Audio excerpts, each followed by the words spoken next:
headlines. Special forces kill scores of bandits terrorizing Abuja-Kaduna Road.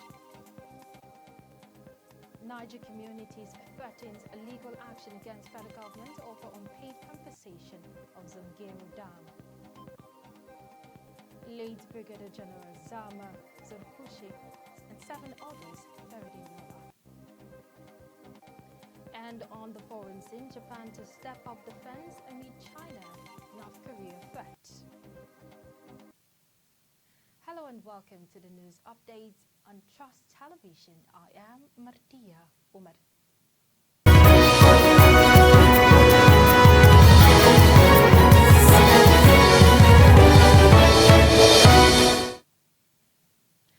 And now the news in detail.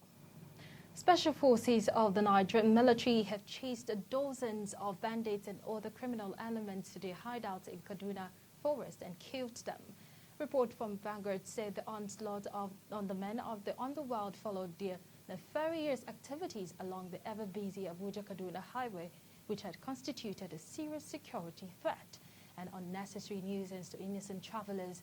The reports say the leader of the bandit who killed a former director of the Federal Capital Territory and abducted his police orderly and during last Sunday's attack on the highways reportedly killed during a fierce battle between the special forces and the bandits.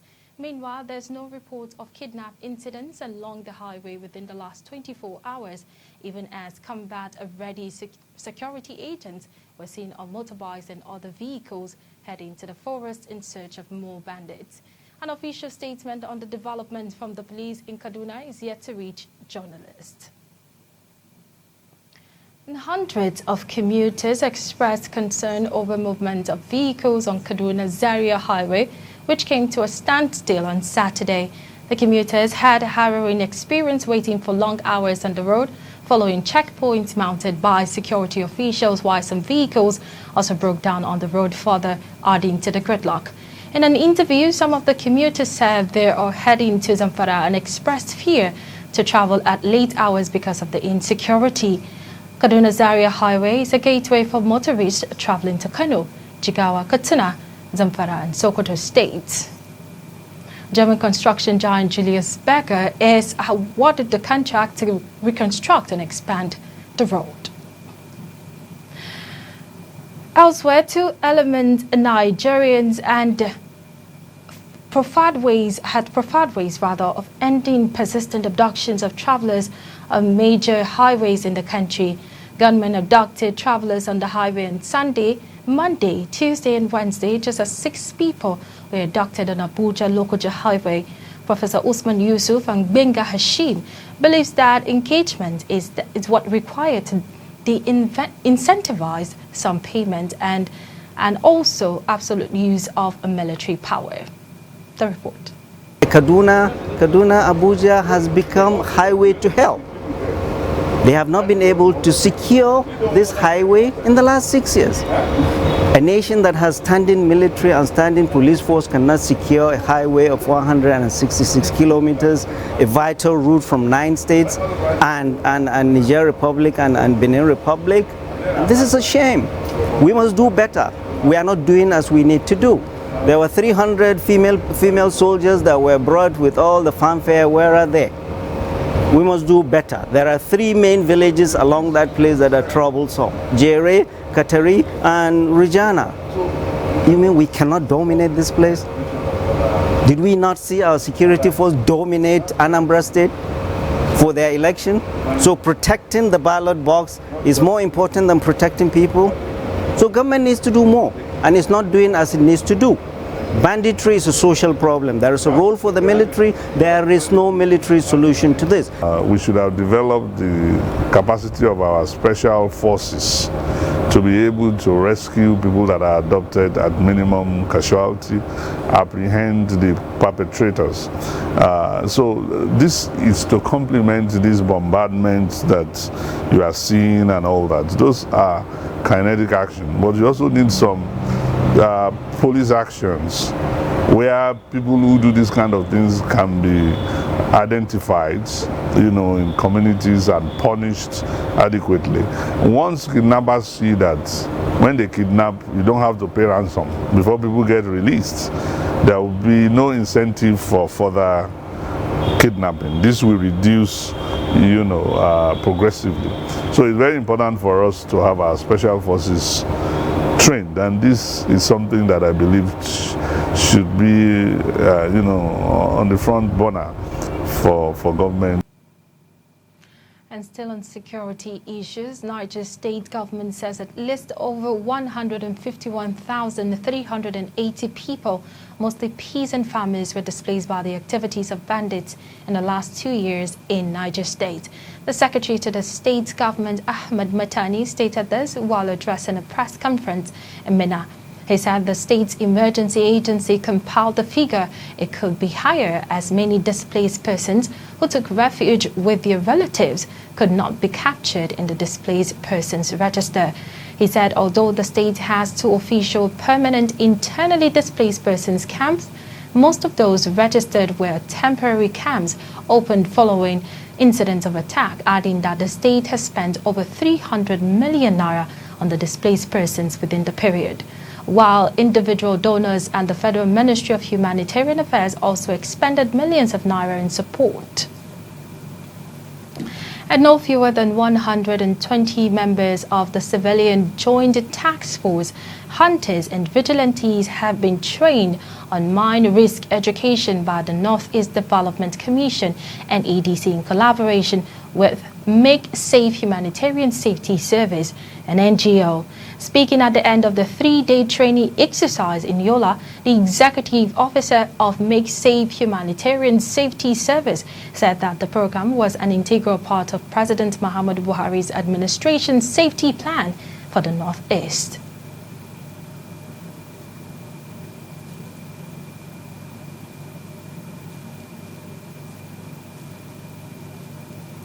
And communities numbering over 40 in Shiroro local government area of Niger State have threatened legal action and to obtain court order to restrain the federal government from commissioning the Zungeru Dam. The communities under the umbrella of Coalition of Shiroro Association, through its spokesperson Silas Usabo, stated this while addressing journalists in Kuta, the headquarters of Shiroro local government area, and they alleged that the federal government has not lived up to its promise of compensating the communities around the dam nor any resettlement plan. The communities also called for renaming of the dam from Zungeru Dam to Shiroro Dam 2 or Manta Dam, alleging that Zungeru is not the real host community of the project, while all pending compensations be paid before the commissioning. Sabo said 8 lives, especially children, have been lost in the affected communities due to unexpected water backwash that led to submerge of houses and loss of farm produce. You're still watching Trust TV News Update.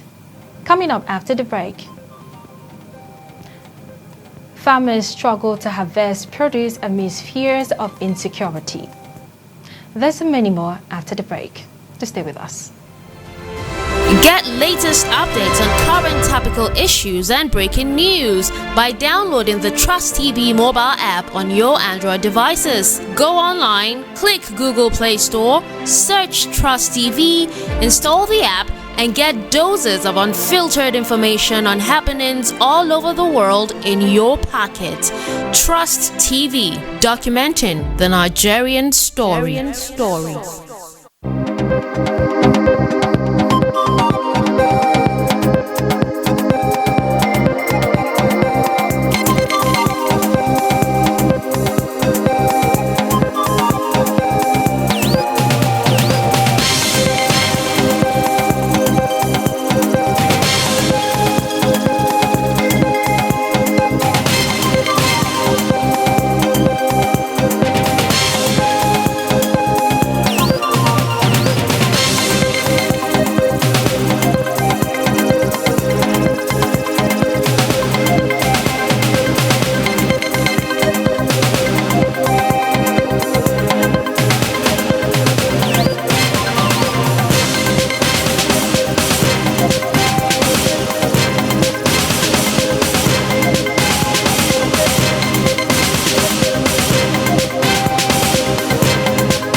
welcome back. You're still watching the news update. But before we proceed with the rest of the news, let's take a look at some of our top stories.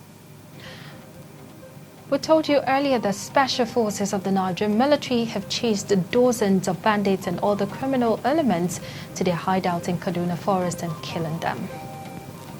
And communities numbering over 40 in Shiroro local government area of Niger State have threatened legal action and to obtain court order to restrain the federal government from commissioning the Zungere Dam. And still in the news, elder statesman Ibrahim Haruna, popularly known as IBM Haruna, has advised President Muhammadu Buhari against pardoning the detained leader of the proscribed indigenous people of Biafra, IPOB, Nnamdi Kanu. The elder statesman stated this in an interview with Trust TV. Reacting to statement credited to the President, Muhammadu Buhari, where he recently said he would consider the demand of Igbo elders for Kanu's release, IBM Haruna said releasing Kanu without trial is akin to subverting the constitutional provision of the role of the judiciary, and described the argument that pardoning Kanu and all the secessionists is a way of reuniting the nation and addressing the alleged Igbo marginalization as a wrong perception. Since this strategy started with the Niger Delta, so on, I mean, it's the wrong prescription. We cannot continue with the wrong prescription. All right? What people will want is to ask more and more. Whereas if we stood strictly by the law, strictly by the interest, fundamental interest, and track for developing the country, it will not arise. It will not arise.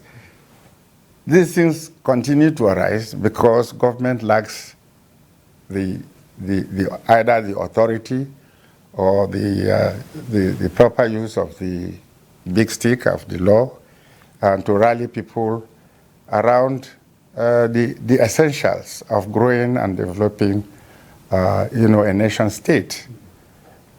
So the wrong, and the reason why the wrong prescriptions are made is because the leadership has been blamed. Firstly, they probably are short-sighted in order to fortify their position, which they believe they perhaps did not merit. And they give up to anybody.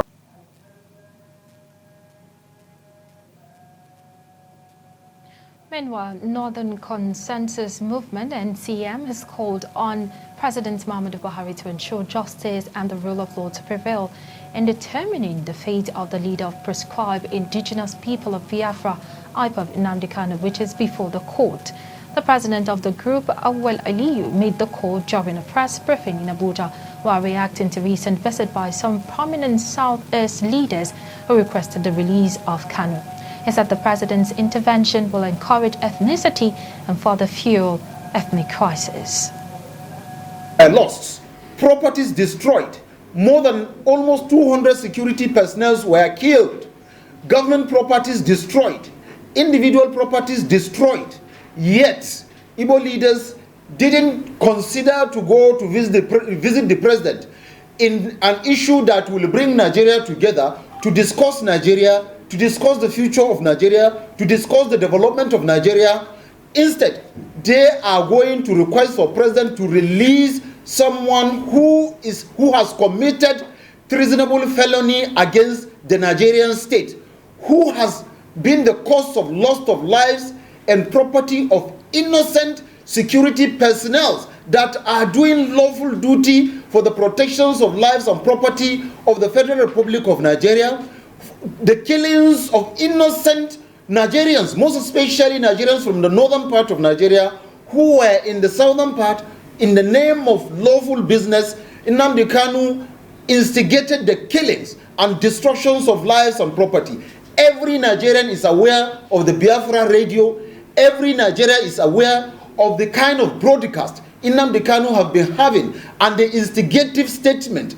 He has called for war. He has instructed for killings. He has done that with impunity. He has done that without respect. He has called Nigeria and Nigerians zoo. He called us monkeys. Yet, these Igbo leaders didn't see that as a fault.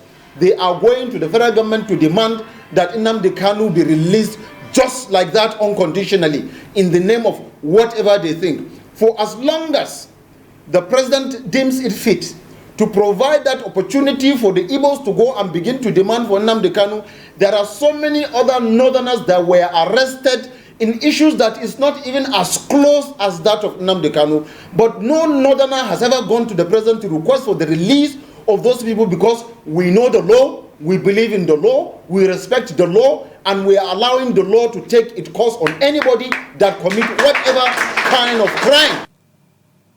And to the agricultural sector, harvesting farm produce is one of the challenging tasks in Nigeria. Farmers struggle to harvest their produce amidst fear of invasion by cattle, but farmers in Gombe are now compelled to sleep in their farms to guard against thieves who are reportedly snatching the farmers' success this harvest season. Trust TV's Ibrahim Ismail met some farmers who lost their produce to thieves in Gombe. The report.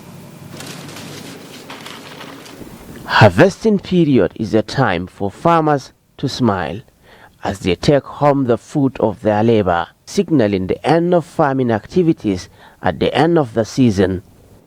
These Gombe-based farmers are speeding activities to harvest what they produce within the 2021 rainy season. However, some among them have lost a portion of the produce to invaders.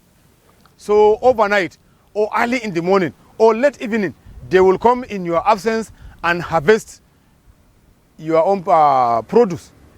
So we are faced with the problem of us stealing. In fact, I was even faced with such a problem because my cowpea have started fruiting. So the one that have dried, so I don't know, overnight or sometimes back, some people have just come and harvested my cowpea. Kana kokarin neman abinda zaka rufa kanka asiri to masu zaune gari banza su kuma suna nan ba abinda za su yi sai dai idan kun yi a zo ana ta tattaba muku amfani. Ni dai an taba mini kaɗan amma na samu na daunawa na komar gida, to yanzu ina tare da makwabta na muna kokari mu ma su ma mu taya su samu su gama su komar da amfanin su gida. Because of the reported theft of farm produce, some farmers have swung into action to safeguard their produce. Abun da yake faruwa dai muna samun labari a makwabtanmu ana musu barna, shi yasa muke kwana a gona saboda rigakafi. Sabili da yasa ake kwana a gona ana satan amfani ne. Haka wannan din yafen da mu ma kwanan nan yaro da wakensa a asibiti yana can yana jiran yaron shi ba lafiya ya zai samu duk an kwashe waken. Shi yasa ake kwana ake jira. Many have condemned the activities of the unknown thieves who used to whisk away farm produce, the results of a hard-earned struggle by Gombe farmers. Although these young Nigerian farmers have not complained of any invasion of their farmland by herdsmen, they said their fear is about some people who used to come and theft people's property on the farm. They said they decided now to be spending their nights here for a couple of days to ensure that their farm produce are safe. From Gombe, Ibrahim Ismail for Trust TV. Incidences of violence against women and girls continue to be pressing human rights issue in the world today. In Nigeria, violence against women, though a crime and public health emergency, go without punitive measures in commemoration of the 2021 International Day for the Elimination of Violence Against Women, which began on the 25th of November to last till the 10th of December, 16 days of activism. Members of civil society organizations urge women to seek help by speaking out more against abuses and violations. It signifies elimination of violence against women all over around the world. It's a period where I believe that campaigns should be intensified. It's very symbolic a lot of women have been abused in one way or the other all over the world. So this 16 days is actually very significant to remind the world, people in the world, about the need for a violence-free society. So it's more like a human rights day. We try to promote a survivor-centered approach towards gender-based violence. Survivor-centered approach meaning that when someone is violated, we first of all try to provide first aid. Could be either psychological first aid or the physical first aid that is needed to the person. And then we can move on to reporting these issues. There are so many sexual assault referral centers across the country where people can report these acts of violence. And then when you proceed to the reporting as well, you can also report to the police. For states where there are no SACs, the police is the #1 agency. The remains of slain soldiers recently killed by insurgents were later rested on Friday at the graveyard for fallen war heroes at 23rd Armored Brigade, Gibson Jallo Cantonment in Yola, Adamawa State. The report. Final respect for these fallen heroes. For families of those affected, grief flowed on this day. At this church service, the church auditorium is filled with sympathizers who have come from far and near to pay their last respect to these fallen heroes. Similarly, at the mosque nearby, where Muslim prayers was observed for the departed soldiers, the expressions on the faces of many says it all. The Nigerian state is acknowledging the supreme sacrifices made by these soldiers to keep us all safe. The SGF, Boss Mustafa, delivered the president's message. The president expressed his sadness over the death of these to the country and ventilate those dreams. But it was the Adamawa State Governor, Amadu Fintiri, the chief mourner, who called on the Nigerian state to immortalize the late Brigadier General Zarma Zekushu as a mark of honor for his services as a gallant war hero who fought from the battlefront. The Nigerian state needs to do more to immortalize or facilitate war. With the Nigerian flag and letter of condolence from the Nigerian Army. Grieving members left behind have called on the Nigerian state not to forget the sacrifices made by our martyrs. The Nigerian government should wake up to every promise they have made, because these are men that died in the cause of. And now to business news. Currency in circulation in the country rose by 129 billion naira to 2.97 trillion naira in October from 2.84 trillion naira in September. According to the figures from the Central Bank of Nigeria, the currency in circulation had fallen to 2.78 trillion naira in August from 2.81 trillion naira in July. It stood at 2.74 trillion naira in June, 2.79 trillion naira in May, 2.79 trillion naira in April, 2.8 trillion naira in March, 2.78 trillion naira in February, and 2.83 trillion naira in January this year. The CBN said the currency in circulation increased by 465.47 billion naira to 2.91 trillion naira in 2020 compared with 2.44 trillion naira in 2019. And on the international scene, Japanese Prime Minister Fumio Kishida has renewed his pledge to consider all options, including acquiring enemy-based strike capability to protect the country amid growing threat from China and North Korea. Kishida stated this in his first troop review on Saturday following the security situation in the region, which he said is rapidly changing and that the reality is severer than ever, with North Korea continuing to test fire ballistic missiles while advancing its capability and China pursuing a military build-up and increasingly assertive activity in the region. Kishida, who took office in October, served as top commander for the first time at the Saturday's Self-Defense Force Troop Review held at the main army base camp Asaka, north of Tokyo, which according to the country's Ministry of Defense, about 800 troops gathered for the inspection. The possibility of possessing so-called enemy-based strike capability has been a divisive issue because opponents say it violates Japan's war-renouncing constitution. And in sports, former WBA heavyweight champion Anthony Joshua has dropped to 5th place in the latest World Boxing Association rankings. Joshua lost his belt to Ukrainian heavyweight newcomer Alexander Usyk in September. However, they have both agreed to a rematch billed for 2022. Meanwhile, Deontay Wilder, who lost its title to Tyson Fury, is ranked at number 6. Daniel Dubois leads the pack at number 1. Michael Hunter occupies number 2, while Robert Helenius and Jorge Fury are ranked 3rd and 4th, respectively. Current WBA heavyweight champion Usyk is not ranked in the top 10. And that's where it brings us to the end of the news update at this hour. Don't forget to subscribe to our YouTube channel and follow us across all social media platforms. I am Martia Umar. Thank you for watching.